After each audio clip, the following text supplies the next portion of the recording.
I had gotten to the point that I had no hope left and I saw no reason left to live. I was cutting myself. I was pretty heavy into the goth scene. I had just come out of a mental institution and I had attempted suicide and I saw no reason left to live.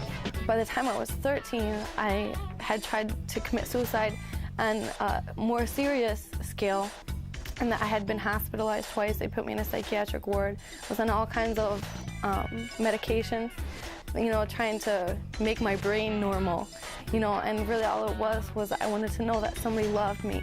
My life was not a good life. I was going many different directions, and I was one of these guys that felt that I made the income in the family and I had many rights to go do whatever I wanted to do, and church wasn't one of them.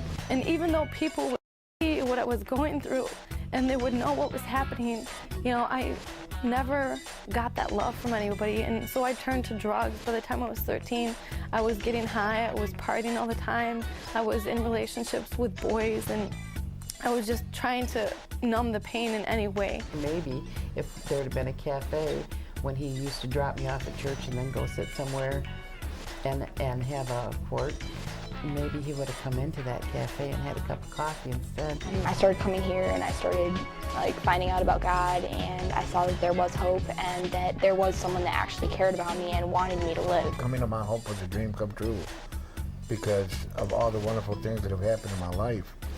And that can happen to anyone who's willing to just step forward and commit their lives over to the Lord. Ever since I've been delivered and saved, my life has just been awesome. I finally know what it feels like to be loved without condition. You know, I don't have to do something to be loved. You know, it's just that love that God has for us, that He just sent someone to die for us in our place, that I don't have to die anymore. I can just live in Him.